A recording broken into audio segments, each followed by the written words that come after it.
Genghis. All right then. Free practice 3 is about to happen here, anyone, and I got a little surprise. We all have that one friend, or I do have no friends who are absolutely being Formula One enthusiasts.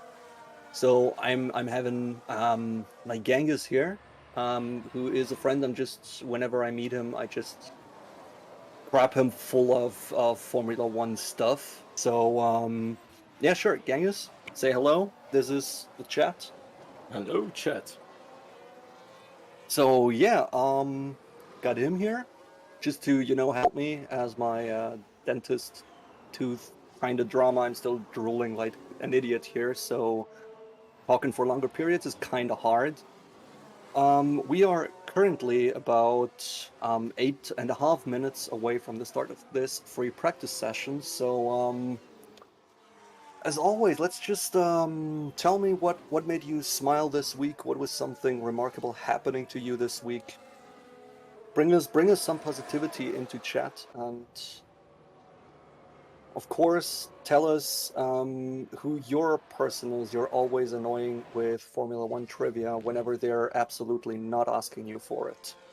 So, okay. First question. Something good that happened to me this week. Well, this week was a pretty uneventful one, which is a good thing, I guess. Um, rain, rain happened to us. We had temperatures below 20 centigrade, and that's kind of a luxury nowadays. Absolutely. Heat wave in Yeah, Europe is a serious heat wave here. I've been talking to my friend in Budapest. They had like 40 centigrade plus recently, like last week, like this week.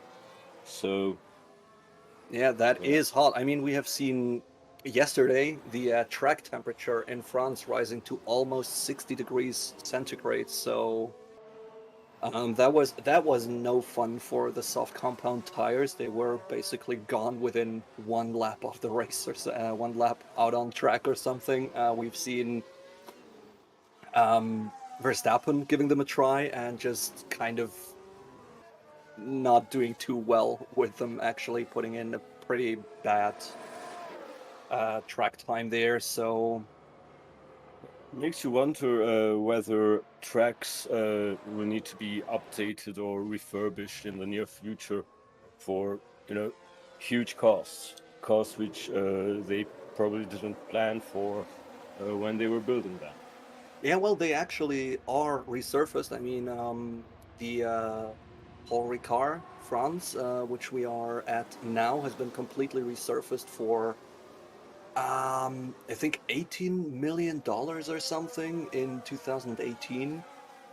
Hmm. We also had a recent resurfacing of the track in Turkey in 2020, so they are regularly doing this. And well, they have specifically put in a resurfacing on France to improve grip basically and improve overtaking opportunities and race performance of the cars, which has been working quite well. As the average on overtakes in a race maybe like between 15 to 20 overtakes or something when you're having a good race.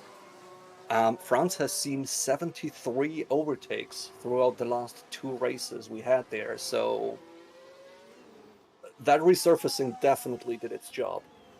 But there's data, but there's still no real assessment.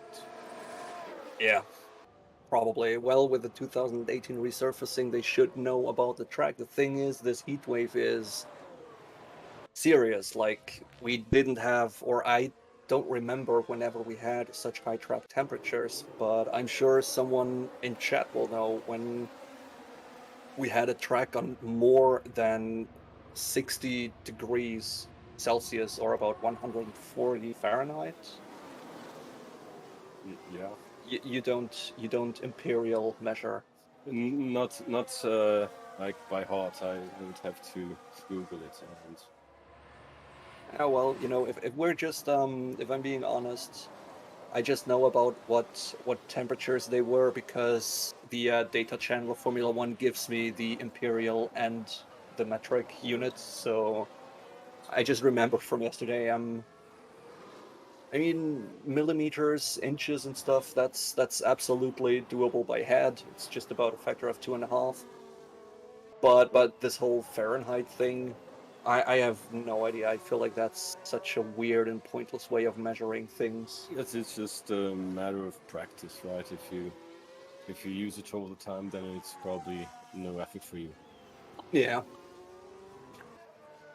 50 centigrade, Jesus. Yeah. Track temperature 50 degrees centigrade. All right. Yeah, no, that's fine. I mean, we have seen the soft tire perform Thank you, until. Selim. Hmm? Selim. I know how to Selim. I think it's a double E double L, right? But yeah, Yeah. thank you for the Anyways, yeah. temperature update. Yeah, our data channels aren't running yet.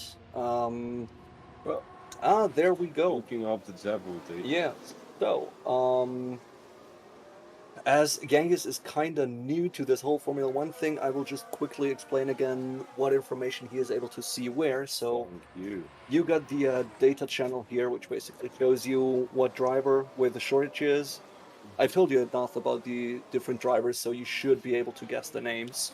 I know some of them. Yeah, All right, yeah, that will be. I mean, some of Oh, them are household names. yeah. Also, if you're confused, here's the full name. Sure. There you go with the current conditions on track, where you see humidity, wind, track temperature, and air temperature. Which air temperature is currently at 28.3 or 82 Fahrenheit. So that's fine.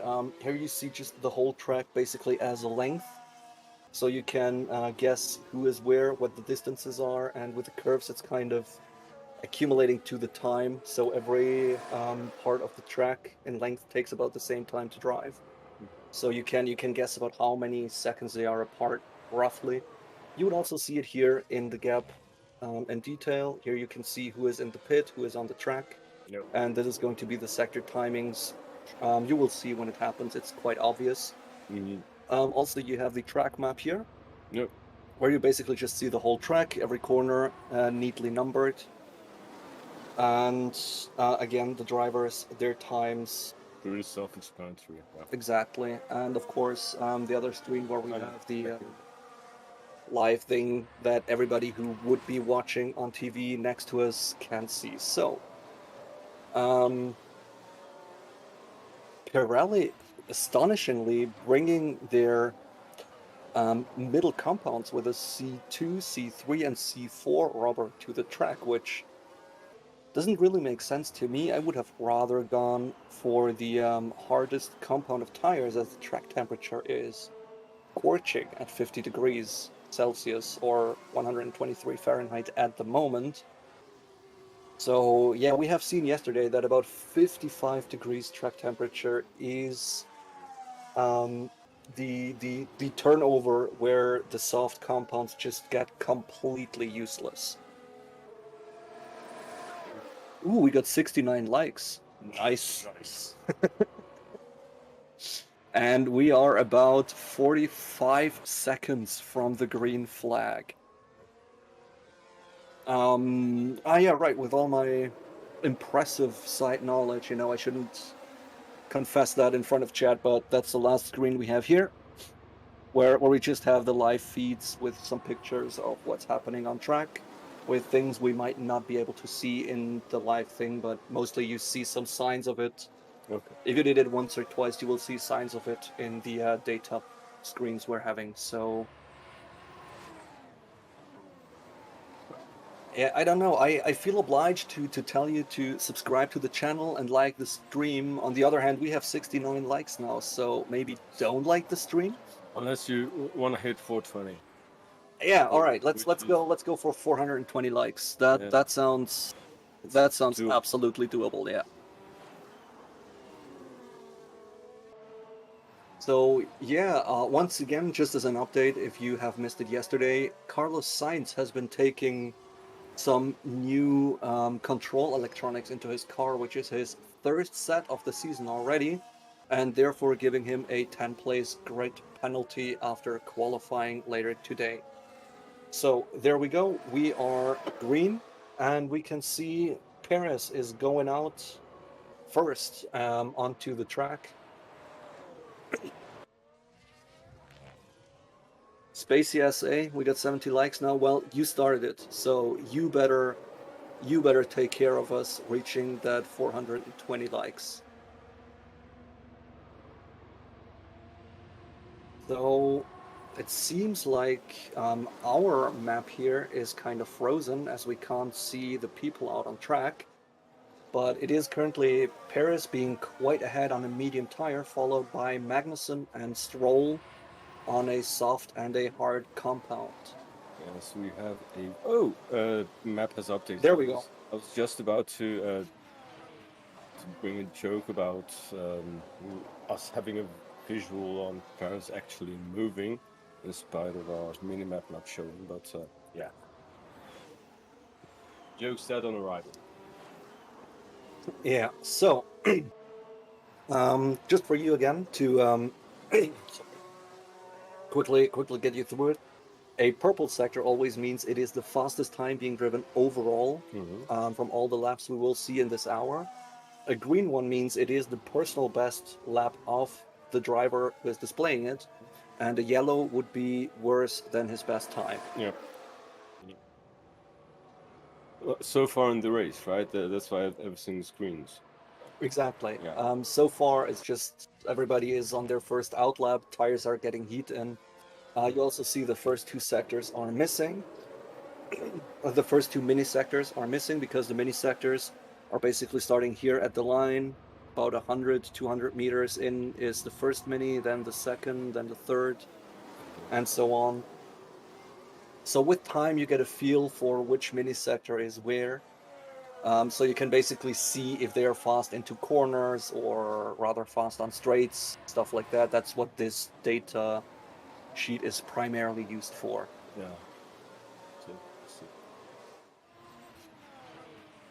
So yeah, at the moment, of course, I mean, we have massive straights here, but also some quite tight, twisted corners. So getting a nice setup balance between enough downforce to carry speed through the corners, but also not being too draggy with the car and high downforce setups to keep fast on the straights will be key here. But we can see that the times on this track, or the speed around this track on the straights, is around 330 kilometers per hour.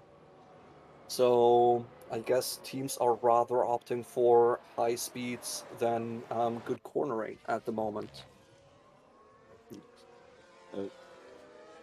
I assume the track will get even hotter now that the drivers are starting the race. I guess there's some impact of. It is a little bit of an impact, but also the cars are moving a lot of air, so the cars themselves kind of they're not really putting heat into it or taking it off compared to that massive, fusion reactor we all agreed on to never look at. Um, which Yeah, in any case, temperature's picking up on the track. Yeah, but it is just after lunchtime in France. It is sunny, quite humid with 63% humidity there. So, Silco, in a hurry, how many hours till quali? It is in about 2 hours 55 minutes. We get a green flag for qualifying Q1. So yeah. Now it is like basically rising track temperatures is mostly due to the sun. The influence of the cars is much higher in the rain with drying up the track and doing aerodynamic things. So yeah, but it is track temperature will go up like we've seen yesterday, rise from around 54 degrees centigrade at the start to almost 60 towards the end of the session. So I am quite expecting that temperature to rise. Yes, it's still early in the day, early enough. Yeah, it's just we see Will Buxton there in the pit lane, a little bit of sky in the back. It's just very blue, very bright, very sunny. So track temperature is gonna get a lot higher, I assume. Trying to figure out how to interpret these times. Just for those of you who are just tuning in, I am an absolute noob to Yeah. the sport. Last time I was watching Formula One, I was in sixth grade. For info, I'm in my mid-30s now. So I'm It was quite some time ago. yeah, I'm All the F1 knowledge you yeah. currently have is basically me sending you memes and just talking trivia to you. We're sitting Exactly. at a bar, so So once the second half of drivers will start the race, I will probably get more of a yeah, well, feel on the pattern that's evolving in front of my yeah. eyes. Basically, you see here now Hamilton doing his outlap. So all of his sectors are green as he is going to the track the first time. So whatever time he puts in will be his best. And then as soon as this bar is full, you see here when he reaches that line here, um, it will reset and go back. So you can see Ocon putting all the personal bests in, even one purple mini sector right between turn 1 and 2, which lets us assume that he is quite good in a cornering setup at the moment. They might adjust it, but he is now doing a push lap. As you can see, it's all going green. He is really trying to get his best. You see the last two sectors, mini sectors light up. That means he did get past the finish line. And where is he now? Ocon up here putting it into third with a 134. So that's not bad for him. The thing is, we're only about 8 minutes into the session. Yeah. So we will see a lot of other drivers doing fast times. I mean, the McLarens, the Williams, Yeah, AlphaTauri, Ferrari, exactly. Like and so half the they haven't drivers. even Yeah. hit the track yet. So with basically only 4 drivers out, it isn't quite the challenge to put it into third yet. So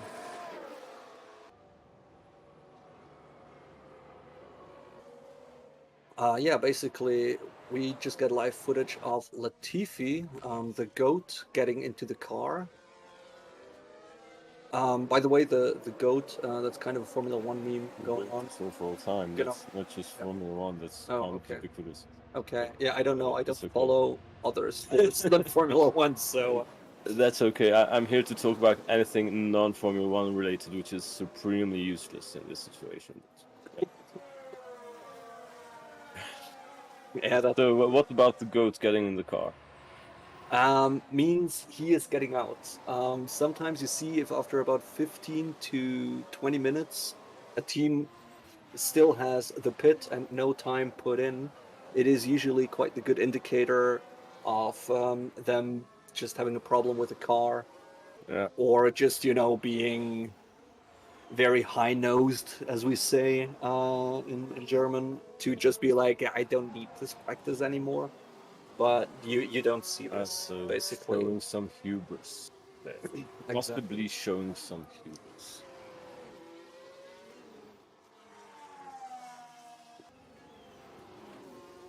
So yeah, we got the Honey Badger, Danny Rick, currently on his outlap now. Nor is still in the pits though.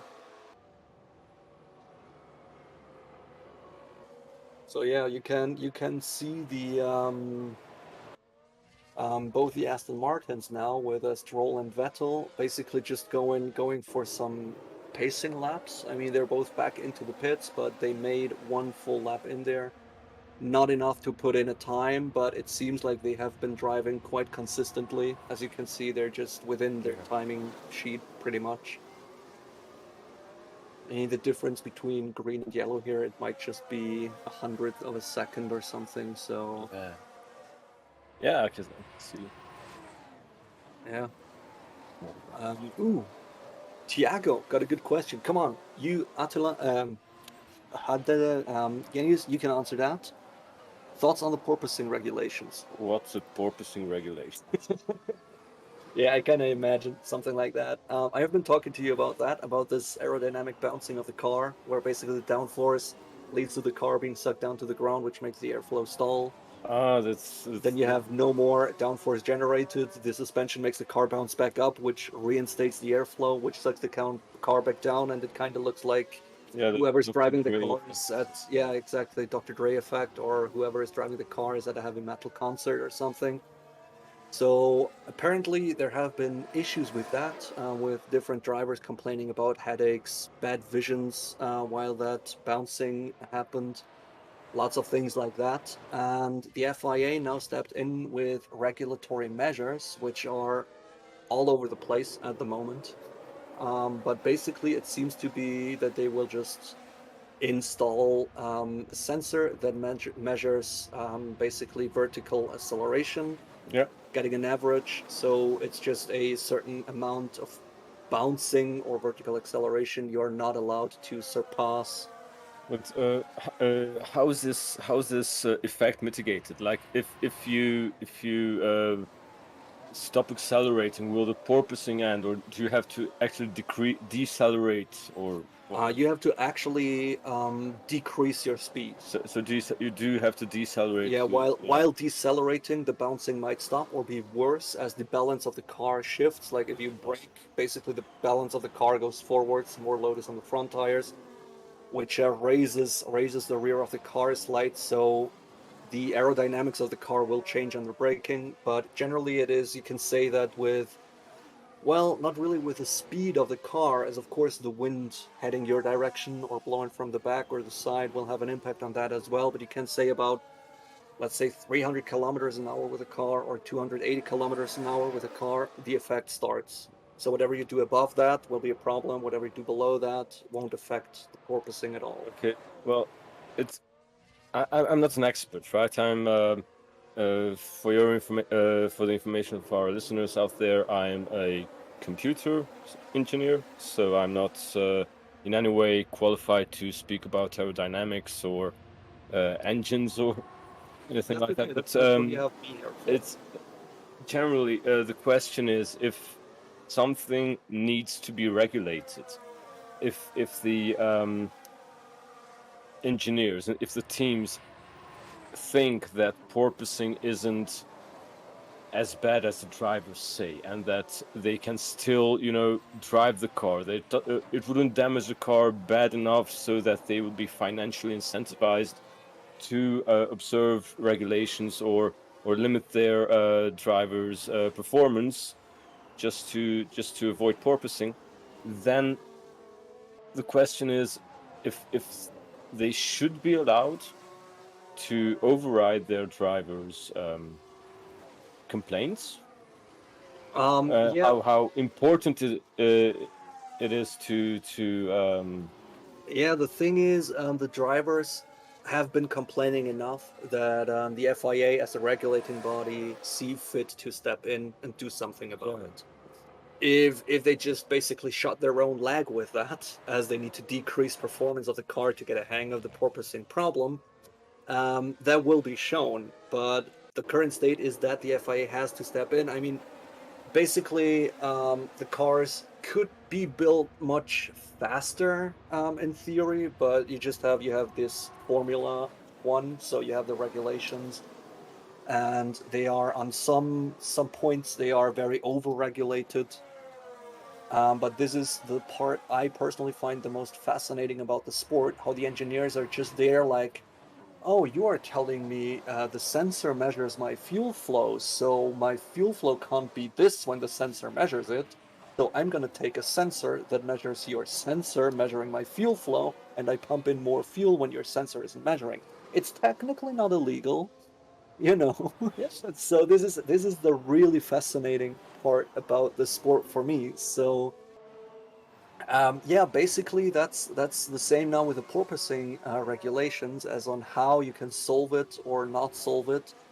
And on one hand, I think, Like, what are the impacts? So sorry to interrupt you, but what are sure, the actual impacts? What are they complaining about? I'm sorry, I'm haven't been keeping up to date with my F1 medical news. history. Yeah, like, are they able to drive? Are they being Yes, they basically are. The thing injured? is, Like, The thing is, the bouncing really surpasses very high G forces, as I have seen in one article. Sometimes they surpass 30 Gs oh, of okay, bouncing, and that is, that's a lot. of course, that is tolerable, but you will get a back pain, you will get a headache, and if you get shaken around, just this few centimeters of leisure those cars have in the suspension, you're just going to be shaken around like that.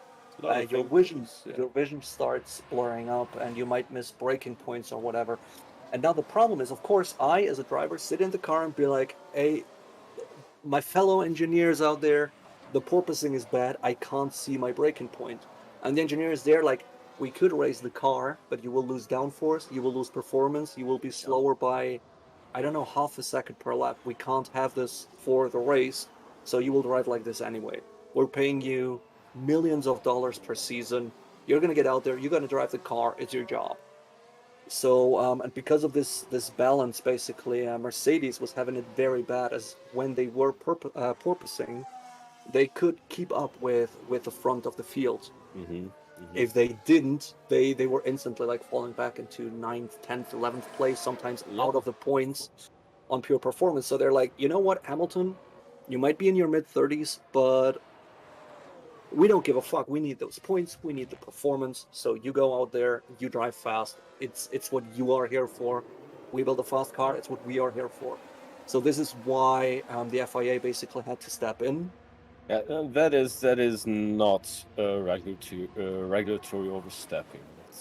That's exactly why regulations are there. Exactly, like exactly as Jose Martinez, my favorite South Texan, says, it's an easy fix for porpoising. Just raise your car. Because if you raise your car, when the floor gets closer to the track, it can't get as close as it could otherwise, so the airflow won't stall. The thing is, with raising your car, you're losing a lot of performance. Well, the FIA, if I assume correctly, they could basically just mandate lower performance races by mandating a minimum Yeah, basically, distance the FIA could from. just step in there and be Yeah, like, all right, this is the minimum ride height of the yeah, cars now. You gotta do this. But that isn't fair because, like, Ferrari is having porpoising issues, but not too bad for the drivers, yeah. and the car Okay, is okay. performing fast. Red Bull doesn't have, or didn't seem to have porpoising issues at all, and they were performing well.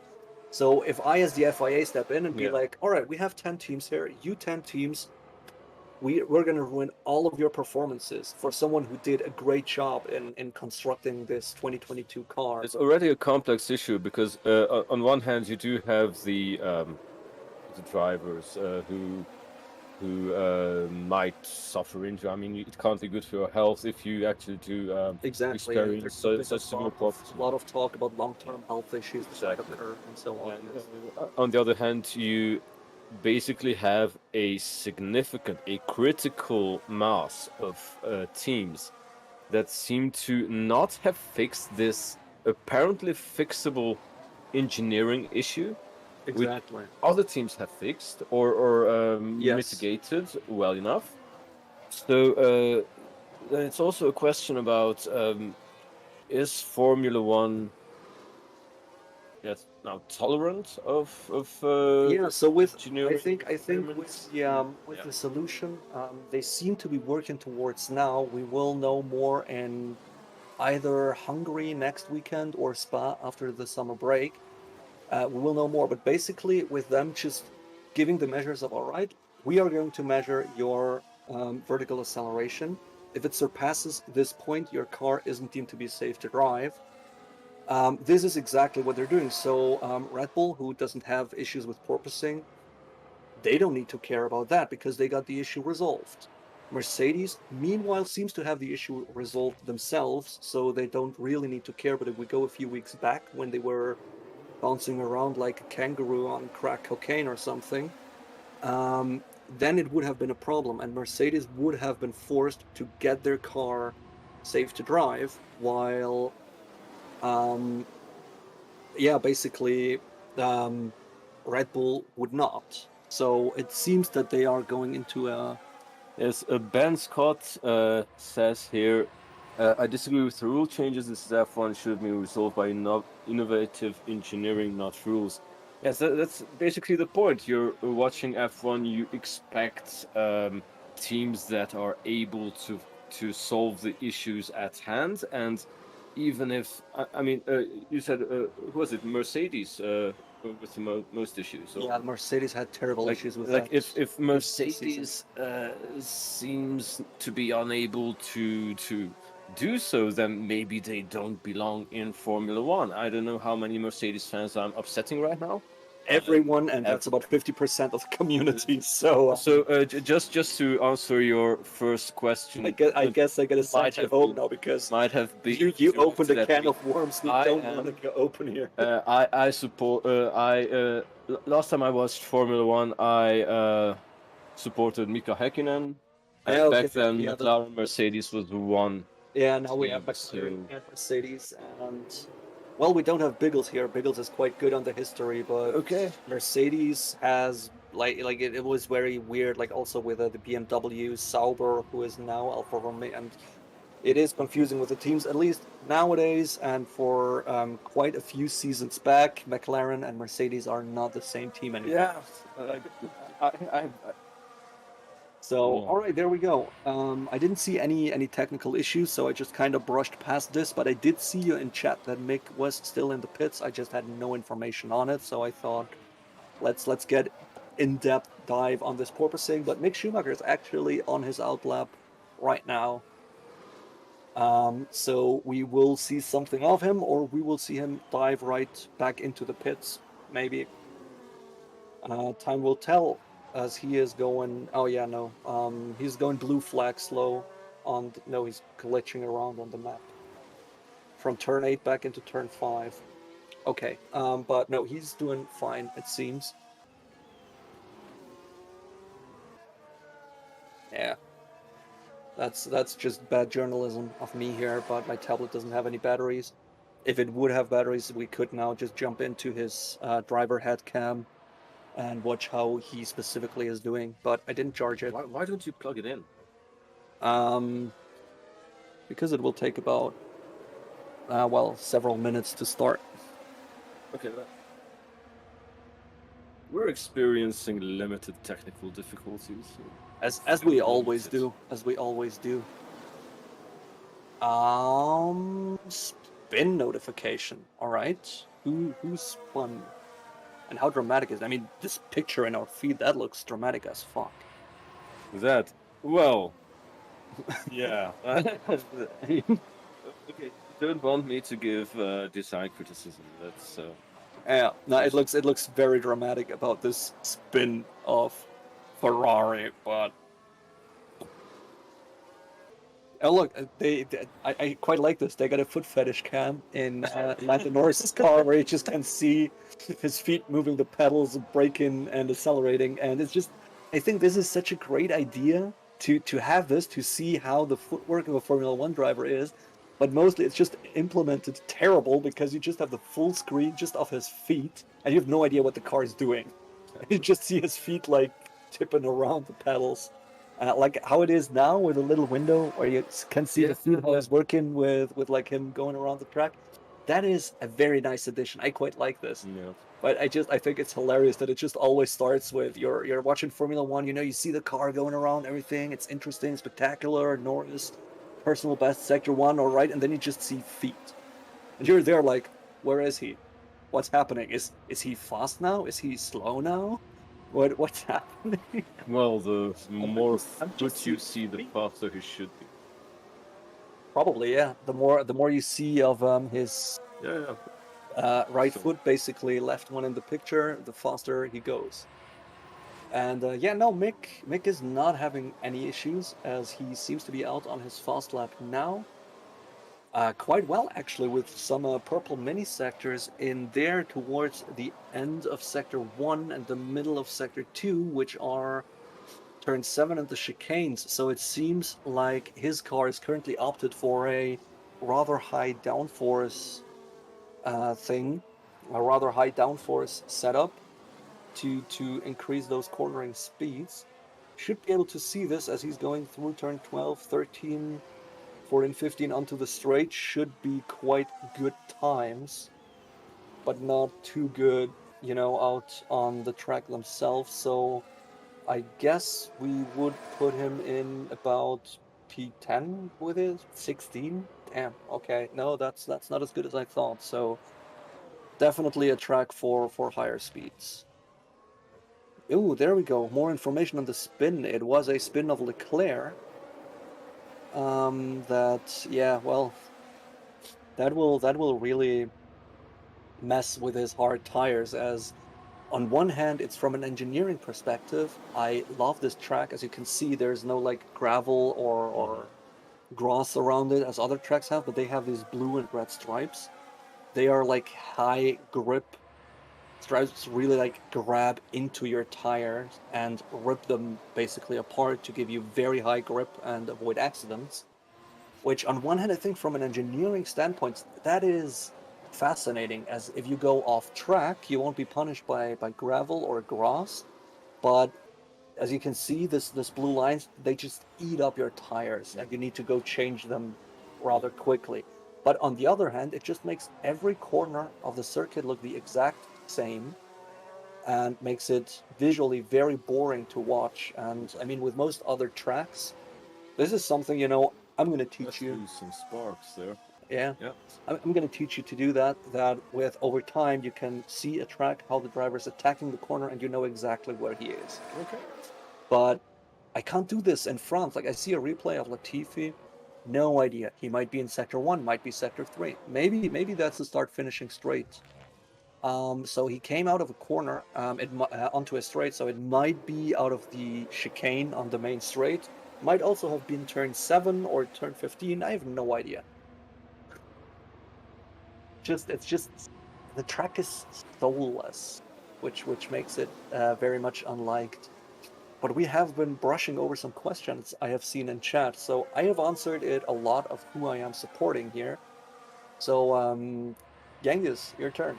I literally the last thing I said, that last driver I supported was Mika Häkkinen. Yeah, Yeah.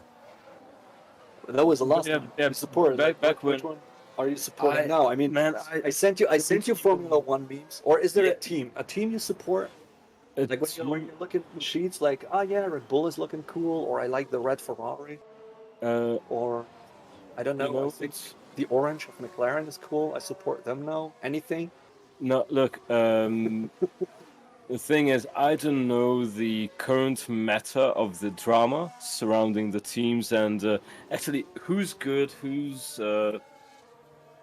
not. I don't know. I should have been watching this for far longer before I You came could have here. answered this question. Yeah, but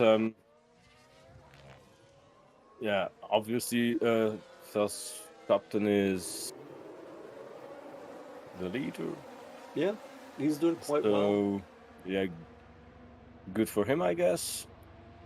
But you I, couldn't I care I know less, this it from seems. football. I know this from Bundesliga, that supporting the Red Bull team might be a more criticized move than you would anticipate, because Red Bull has this Red Bull the company, like the drink manufacturer, Yeah, has this we got some quite interesting information here that Kevin Magnussen is joining Carlos Sainz here with the grid penalties, as Magnussen is getting a new ICE turbo, MGUH, and MGUK. So that's about a 40 place grid drop. So Magnussen will definitely start from the very back. Like, yeah, so that is bad. probably. I mean, you have it regulated that you can use about 3 engines. I think 3 gearboxes, 2 electronic things, all the electronics basically. It's still regulated how much you can use for the whole season, and if you need more, you're gonna get grid penalties. So I see. I see. So you can't just infinitely replace your gear. well, you could if your replace parts are incredibly well. You can do a last to first Yeah, every single race. You it's could. definitely. assumed to be a good move then. Exactly, yeah. The Yeah. thing is, Yeah. with 3 engines and 21 races, an engine is planned to hold up for about 7 to 8 Yeah. races. So the problem is if you're having an accident or basically have the Ferrari problem, which they have a very high performing engine. I'm quite convinced they have the highest performing engine on the grid now. So they have pretty much the highest horsepower. It seems like they have the highest torque, highest end speed, and the highest tendency to go up in flames. I see. Yeah. So It's a Goblin engineering, right? exactly, it's just like we put everything to the max and hope for the best when we go out on track. Well, it is Formula One. It's of course much more subtle than that, but with Austria, where we have seen Sainz's car go up in flames, or Baku, where Leclerc's engine blew up and Sainz's gearbox kinda went kaboof. Mm-hmm. It is quite interesting to like. I think it's very interesting because the engines and engine improvements are locked down. Chat, please correct me if I'm wrong, but I think it is locked down until 2025. So you're not allowed to make any performance improvements on your engine, but you're allowed to make reliability upgrades. So basically, Honda or the Red Bull Powertrain or BBT now is a very reliably working engine with okayish performance, while Ferrari has a very high performing engine with no reliability. Yeah. But Ferrari can make those reliability upgrades. So throughout the next years, they might get a very, very solid engine together.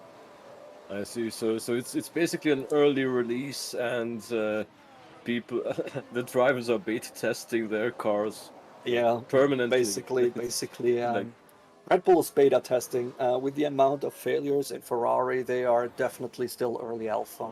Grand Prix de France, zero burn deaths. Good day. Good Yeah, day. yeah.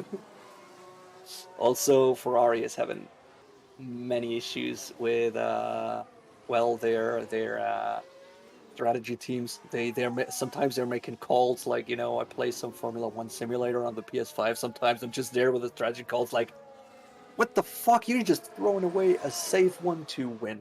And you're there and they throw away a save 1-2 win. And everybody, like commentators on TV, in chat, on the Discord server we're having. By the way, join our Discord server. Link is in the description down below. Um, so everybody's just like, what the fuck are they thinking? What the fuck are they doing? And it never works out. Maybe they're just playing 5D chess, and you just don't see the move that's Yeah, probably. basically comes to fruition the season after next one or something. Yeah. We had a little bit of a scraping there with Tsunoda almost being hit by a Mercedes, it looked like.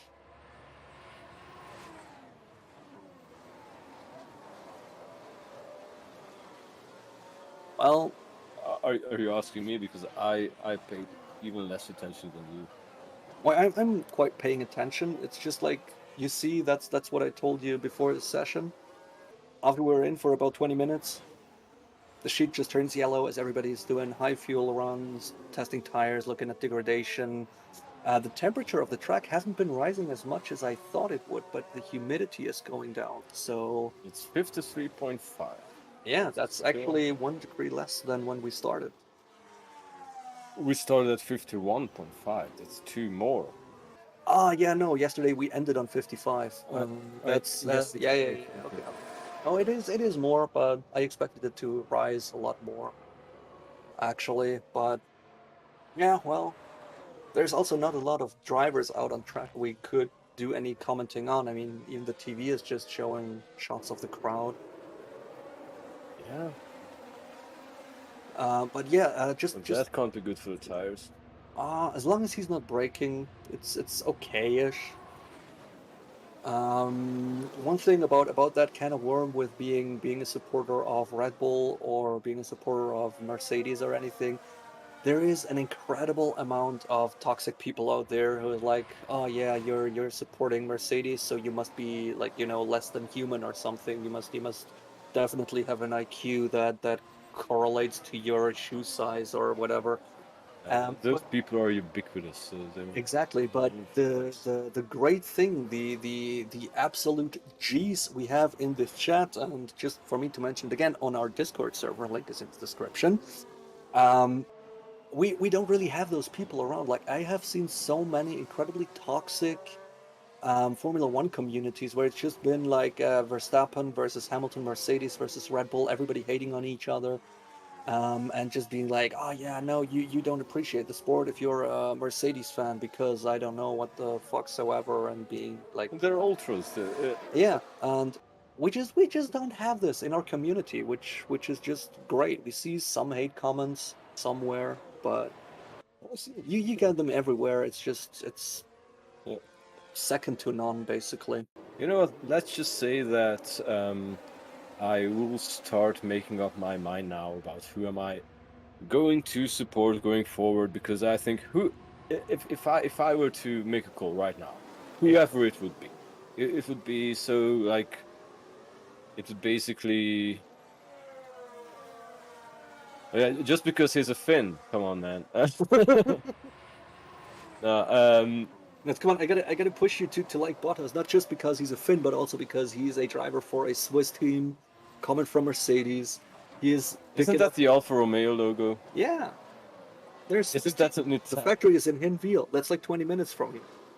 Like Yeah, basically, we can. there's a Suzuki factory in Hungary, if I recall correctly. That doesn't make Suzuki Hungarian But it's a Formula car. One factory, not the Well, yeah, Alfa okay, Romeo car. whatever. It's a Okay, Formula One so factory. It's in the Switzerland, Swiss so team. Swiss-based team. Alfa So Romeo, yeah, Swiss-based okay, team. Bottas has a slight advantage on the field for being somehow connected to Finland and Switzerland, which on which somehow is significant. But Yeah, no, I uh, just forced him to do that. Don't take him too seriously. it's okay. I'm in any case, I will try to make an opinion that's somehow based on what I saw and what I'm seeing. That needs time. Yeah. It needs time. All right, so I think you're having quite a bit of fun here. So it looks like you will be joining us again for one or another session sometime soon, maybe. So we will ask you again. So it's German Team Radio Box. We have new stickers. That would basically just be Gichte, wir haben neues Label. Roughly What translated. was that something somebody actually said? No. But we do have a small merch store with some cups and shirts and everything. By the way, links in the description as well. Might get some things. I love the box mug, but I should I should just go and get it at one point. But yeah, no, it's like the Swiss German team radio. So box is a Fichte, and we have new stickers. Would be mehr neues Level. I agree about the translation. I'm just very confused about what does that have a meaning? Like what?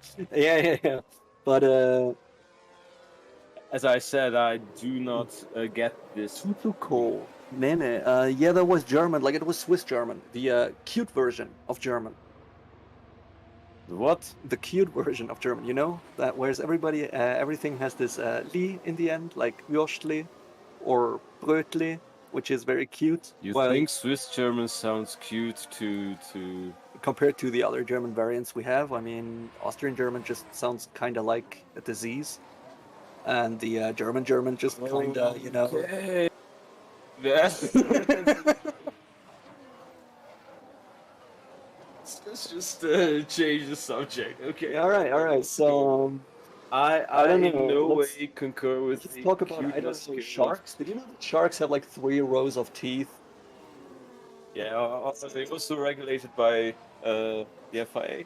I think it's regulated by the evolutionary body of the FIA. Yes. Well, So they sharks. would have liked to have 4 rows, but it's like it's regulated. 4 rows would be overpowered, so they only get 3. Yeah, sharks have been apex predators since Yeah. millions of. Yeah. All right. Yeah. Now let's. Yeah. Nah. No. Yeah. No. Um. Yeah, Vicky Pollard. What? Yeah.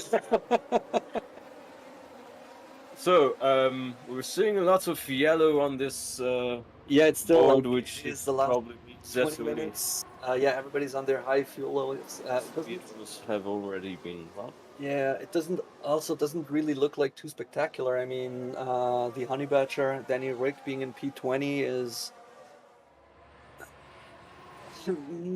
it's just I don't know. Exodus, thank you very much. We do this for every single race session, by the way. We are commenting on every single session there is. Not just me or Genghis. We also have Biggles around. We have Ryan. We have some other commentators around, but they haven't been doing races in quite some time for a reason that I'm oblivious of. But anyways, yeah. Subscribe to the channel. Hit the bell notification. We really do this for every single session for like 3 years now. We haven't missed a single one. So yeah, no. Basically,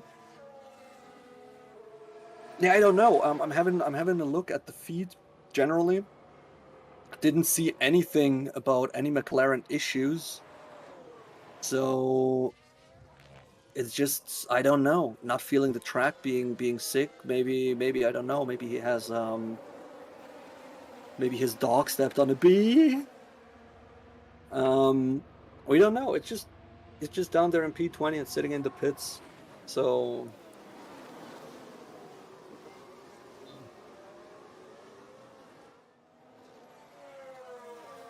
it's just sad. I don't know. I really like Ricciardo. Like as a person, he's just incredibly funny. Like he is basically a living meme.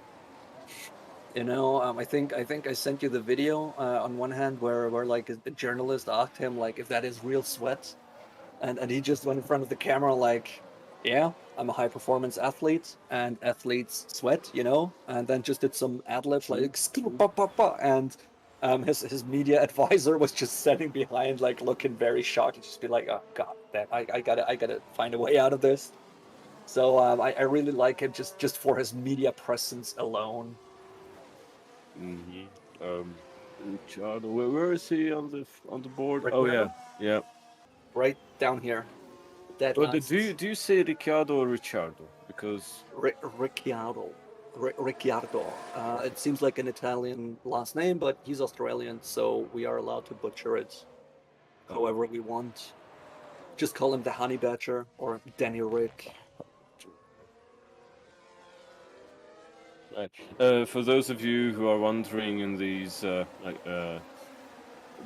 moments of dead air, I'm just browsing Formula Dank. I don't understand half the stuff on here, which is, as I've been assured, is my contribution to the program. I'm Absolutely. You're making basically my just colleague look smart. exactly. Look, you're just here to make me look smarter.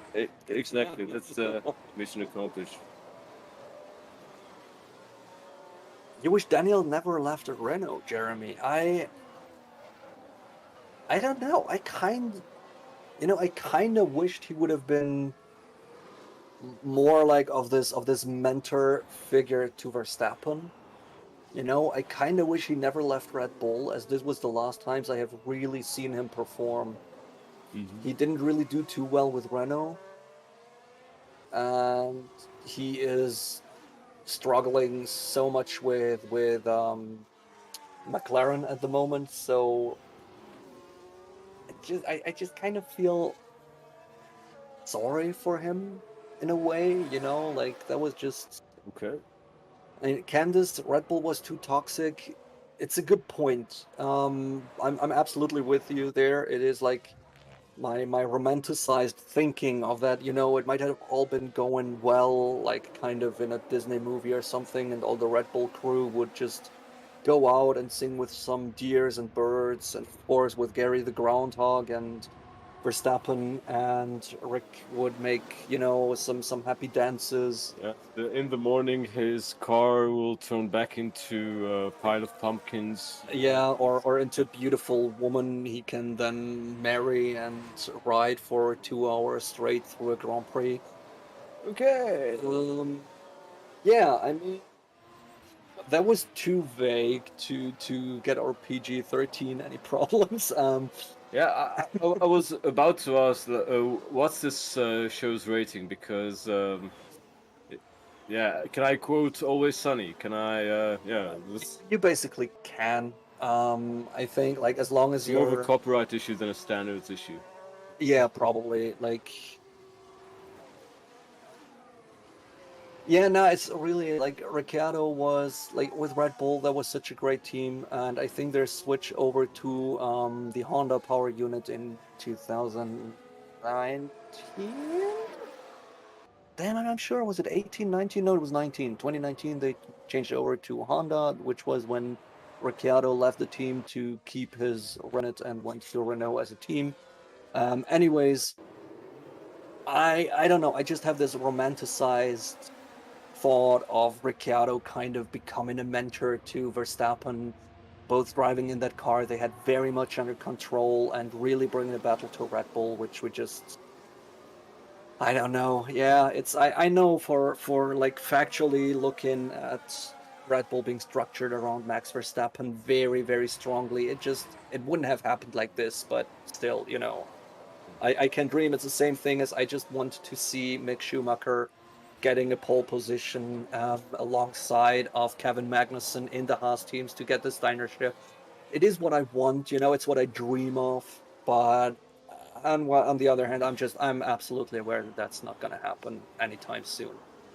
Okay, so I was talking about the long period of time between now and the last time I was into Formula One, and back then we were doing the drama ourselves. Like we were in fifth or sixth grade, that is fifth or sixth elementary, so we were like 10 or 11, Yeah, and our classroom was basically split in the middle between Ferrari fans, Michael Schumacher fans, yeah, and us, the Häkkinen McLaren Mercedes fans.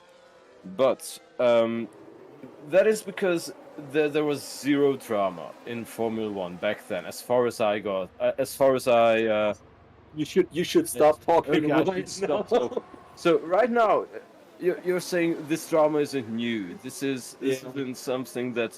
Yeah, we got Tony asking what's happening on track, and it's actually just not much. We see Ricciardo getting back out, getting some green sectors there, so he might be able to improve. But as with the yellow mini sectors there into the cornering areas, it doesn't look like he will be improving by all too much just yet. So, and apart from that, it's just not really. I mean, we have Verstappen with a 1 minute 32.8 for about half an hour now. Nobody is really attacking it or not really successfully attacking it. And the order isn't. There has been a little bit of a spin of Leclerc about 20 minutes ago, but aside from that, there's just not much happening. So just that is why we are just kind of talking about Formula One 15 years ago, where no, there has been a lot of drama.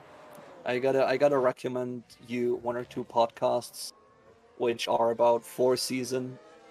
That is just about that part of Formula One with all the drama 15 years later still being dramatic. What? So So we had some kind of right. Yeah, but successful we get media filter. yeah, but we got Ricciardo up there in P10 now. So he was able to improve a bit about yeah, about almost 1.5 seconds to his former time. So that's not looking too bad. And it looks like Sainz is trying to attack this Verstappen P1 at the moment, but doesn't really look like he can. Looks like just by the sector times judging. Oh, he did. Okay. So he went for a higher downforce setup, it seems. Better cornering speed, and just seems to really hit the balance, being almost 2 tenths faster than Verstappen there, who is currently out on an outlap himself on a soft tire. So it seems like we are getting to see some glory runs.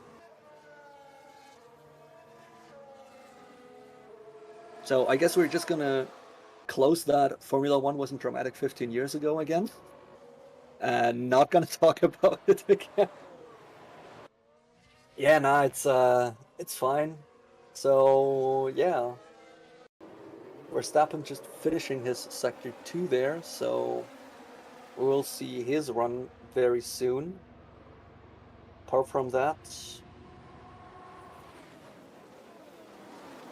let's see what Ricciardo does there. Is he going another lap or? Yeah, Ricciardo looks like he is going for one more lap out there, so it seems like he is not really. While he is on a soft tire, he might be trying to improve his time even further. But with him sitting in the pits for quite some time, I guess he will rather just get some race pace out there. As well, the track temperature did surpass 55 degrees or 130 Fahrenheit now, so this is the window where we have seen yesterday that the soft tires just aren't working anymore, just degrading too fast, basically becoming liquid under the load of the car. So yeah, let's see where this threshold exactly is.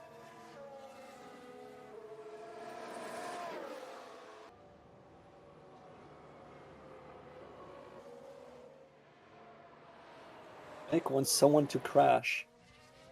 I feel you. You know, I always like crashes. They're just spectacular. It's like this morbid curiosity. I never want people to get hurt in the crashes, of course. But seeing people crash, yeah, it's always fun, but also please don't. Or at least don't get hurt while doing so. So yeah, Verstappen's outlap, it looks like they went the complete opposite, going for a pretty cruise, just straight line speed setup there. As you can see, just like on all the straights, he is putting in incredible performances, while the cornering areas are just not looking too bad, too good. So yeah, it looks like, yeah, Max's car is like again twitching that. Nah, it looks like it is the Max approved twitching, but also like that's not adding up with the data. How he is he getting a purple overall sector 1 if he didn't get any purple time in? Like he didn't improve on his personal best, but yet improved on the overall. That's interesting, but puts it back into P1, 3.5 tenths faster in science this time. So there we go. That's that's going to be the glory runs here. So getting the last qualifying setup tests, I guess. Genghis, what do you think? As like What? you're a data man. Date, man? Yeah, so you are working quite a lot with data. As we can see, Bottas just kind of locking up his front left there a little bit and getting off track into the chicane, I guess. Well, anyways, if you were about gathering data, so you got this 3 practice sessions, Yeah. um, which means it's free practice. You can do with that car whatever you want. After this session ends, so in 6 minutes from now, it is parc fermé. So whatever your car is set up like at this point, you're not allowed to change that setup anymore. Okay. How would you go about your data gathering on speed, on loads, on tire degradation? How would you use this 3 hours of time? What would you prioritize? With me or Yeah, I'm just curious because you see basically the same things happening in every free practice, 1, 2, 3 sessions about the same setups. You always see the same, basically the same areas or the same snippets of time being used for the same things. yeah. So I would just be very curious about like how you, as not really having much of an idea of Formula One, Yeah. just you have data gathering. So you need to give time to the driver to get used to the track again. You need to find out like how your tires are performing here. Yeah, like I assume, and again, I do not know, Yeah, that these cars have enough sensors in them that they don't get too heavy or cumbersome because of them, and they can still collect these important salient data yeah. periodically. Then what you do is you don't analyze it yourself by hand or you Wait, yeah I have been uh yeah. Park yeah Ferme is enforced from quali onwards. So after this free practice 3, you get into quali, you are allowed to repair your car, but you're not allowed to change the setup anymore. Or, huh?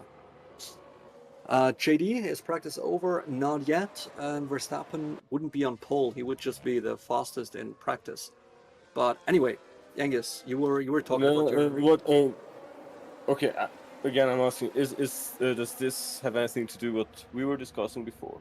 No, not really, No. because you wouldn't change like if it is from quality onwards. So if you can after FP3 still Mhm. change your setup before you go into qualifying, Yeah. wouldn't make much sense because you can't test your setup anymore. So you've got to be really secure about it. It Mhm. changes it minorly. Okay, so if to answer your question, how generally analyses of data like that is made, you collect it, and instead of trying to define the characteristics you want to get from the data, you just let something resembling artificial intelligence, but not actually artificial intelligence, go through it. Basically, enhancing patterns in that data so that in the end you can have some insight into That is, yeah. characteristics Wait. of the Let data. me.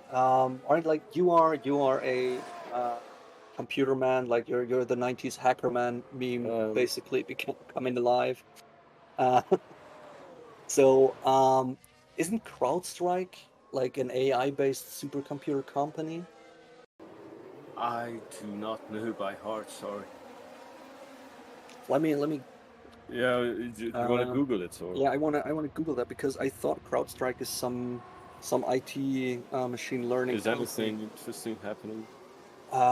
Currently, as you can see, not. You get some outlaps for Verstappen on an outlap on soft.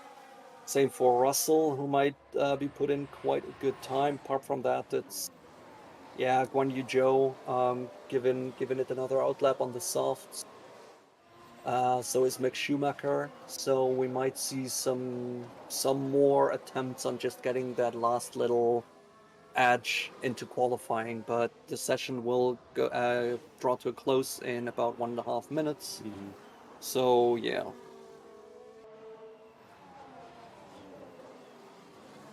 Let me Google CrowdStrike. I don't care about their stock. Uh,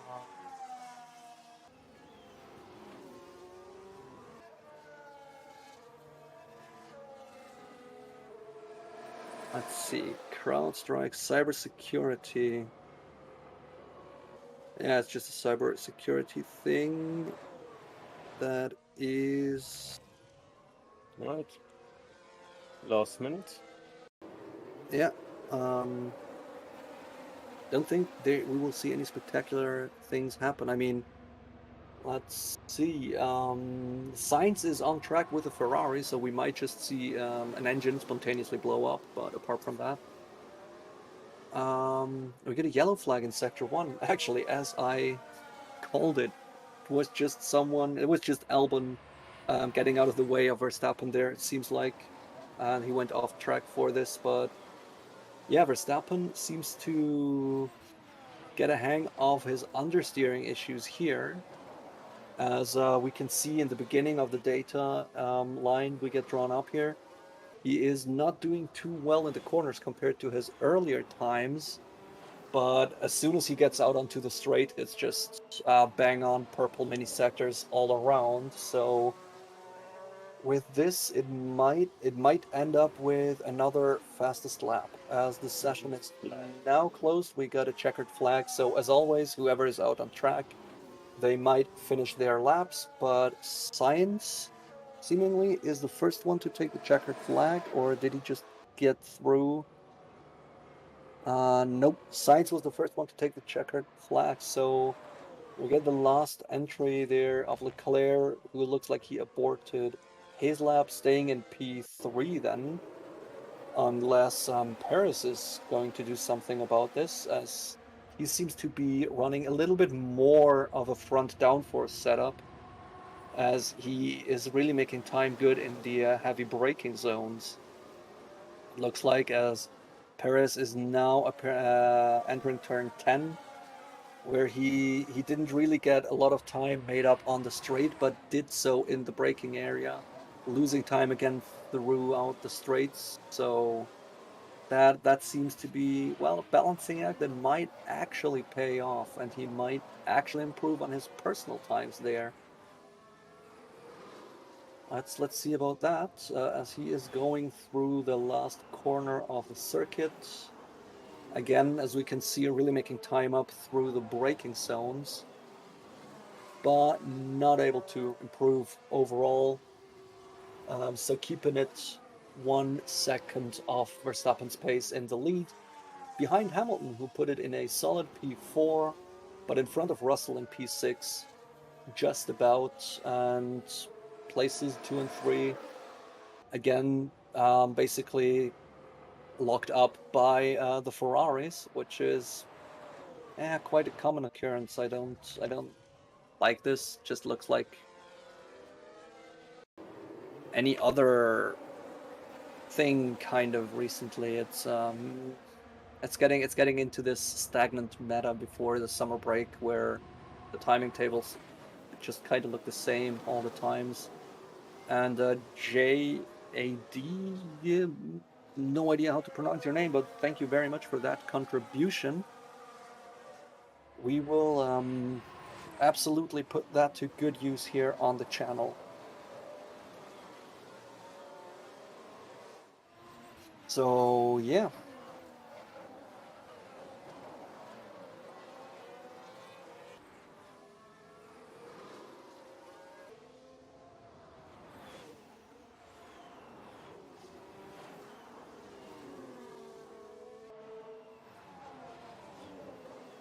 Well then, at least Ricciardo was able to get out of that P20 up into a P11.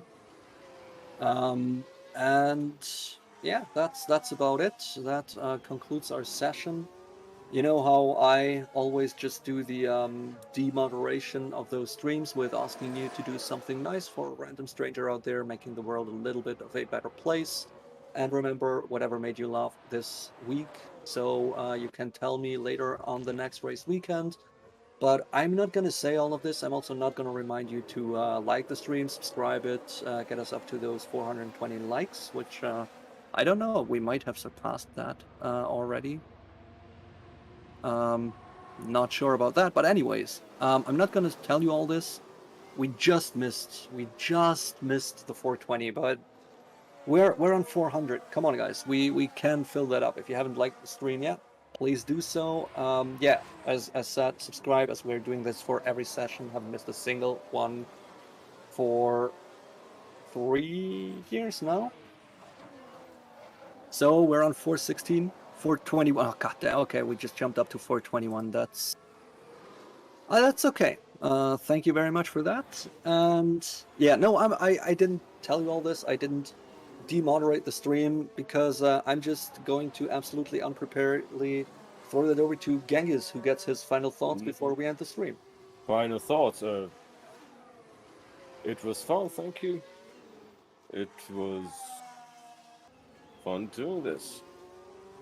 All right then, and we will see you again in qualifying pretty much 2 hours from now, where you will be surely joined or led around by Ryan for the session. And I think I will just sit here with Genghis and watch it on my own, maybe have a beer. And yeah, 2 hours from now, have fun and do something nice.